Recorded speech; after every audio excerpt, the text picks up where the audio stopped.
सारो साथी होती के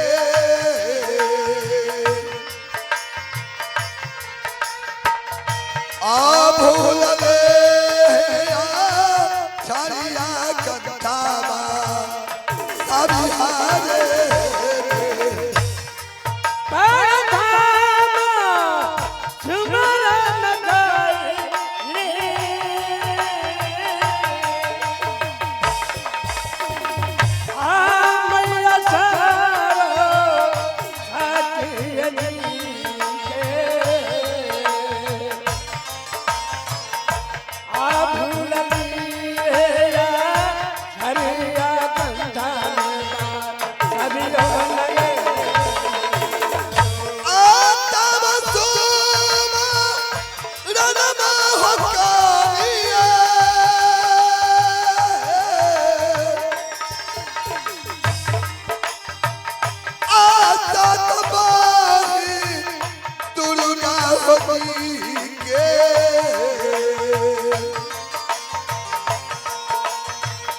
आ रही हो मैया सब बीचे सा हाय हो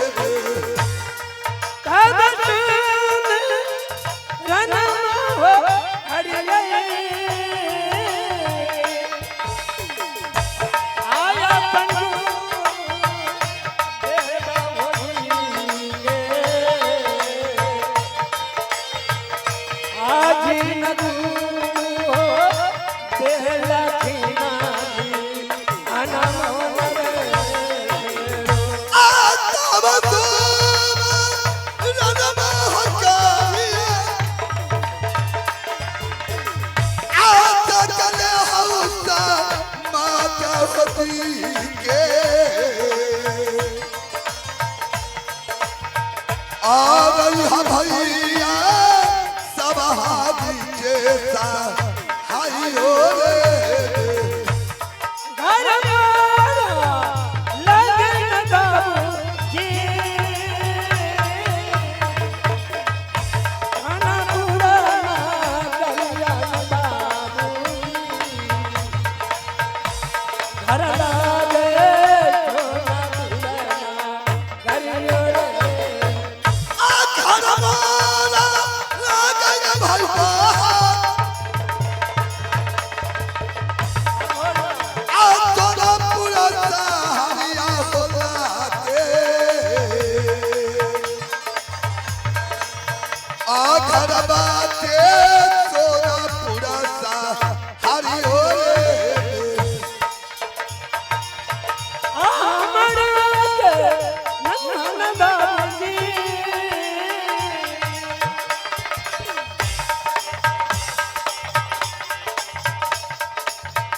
घर लगता सोनपुर सा हरियो रे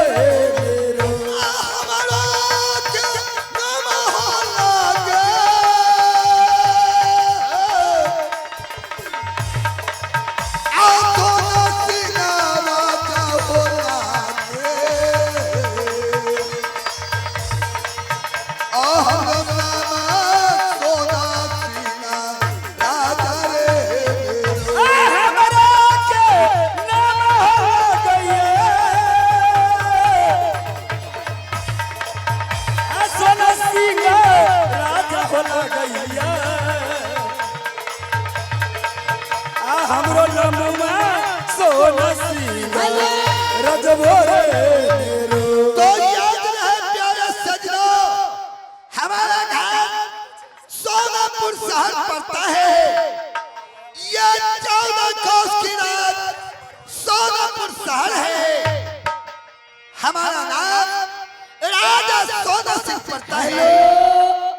हेलो हेलो हेलो। इस समय मैं अपने दरबार में मंत्री को नहीं देखता हूँ। मंत्री महाराज की जय हो, जय हो। महाराज हाँ, आप मुझे किस लिए याद किए हैं महाराज? तुमको पता नहीं है? नहीं महाराज। आज तुम ये दरबार छोड़कर कहाँ चला जाता है? अभी तक सिंहासन नहीं लगाया है। महाराज सुखासन तो यहाँ से क्या किलोमीटर दूर?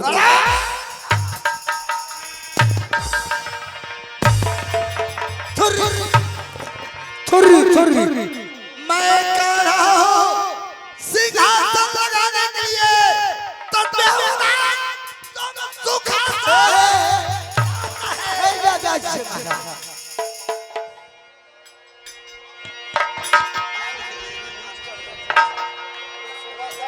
आता चला दी लगा बहार मोसरी। आया जो दिना सिंहासन लगा बहो।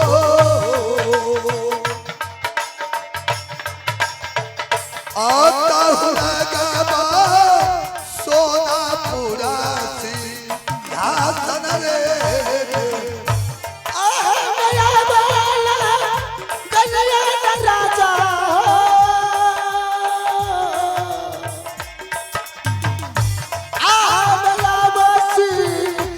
सना लगैया लगाई हो दरा अब जबो रे मेरो। ओ बचिया जय बन भैया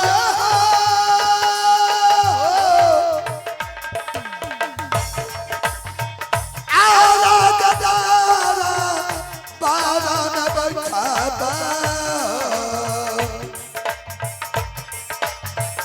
आज बैठावे राजा जाना बारा भोजन रे। महाराज सिंहासन लगा दिया। बिल्कुल ब्यूटीफुल है रे बेहुदा। हाँ ऐसा सिंहासन लगाया जाता है। मालिक गड़बड़ा गलिए।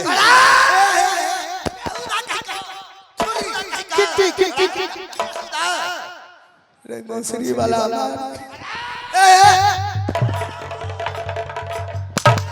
और कहीं का मालिक है भले।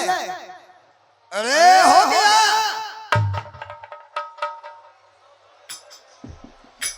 अब भले। हाँ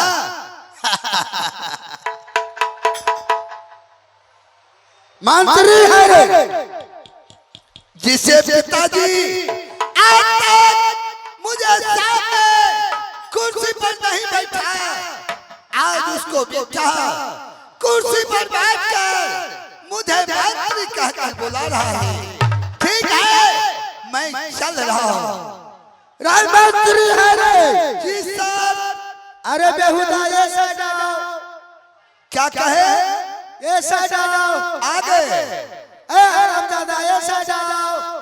ठीक है, बताइए महाराज। Sit down, stand up.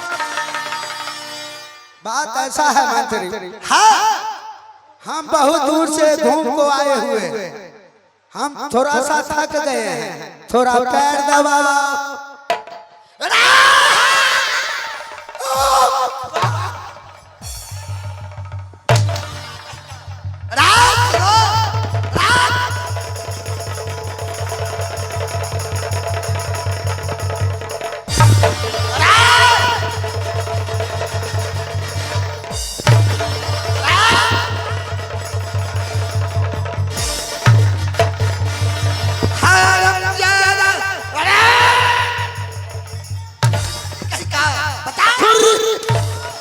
लो श्रीमान गई मा छुरी न दे के मार दे मुंह लागे छे रावण ने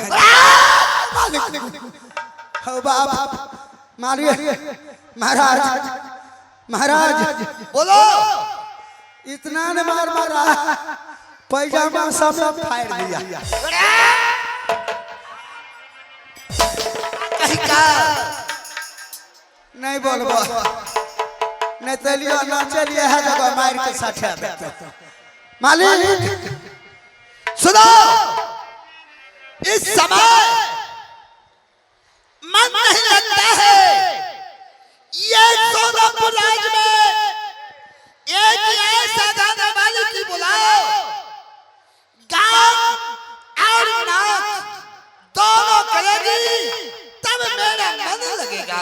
ठीक है महाराज मैं अभी लखावाई का फोन करता हूँ चल लखावाई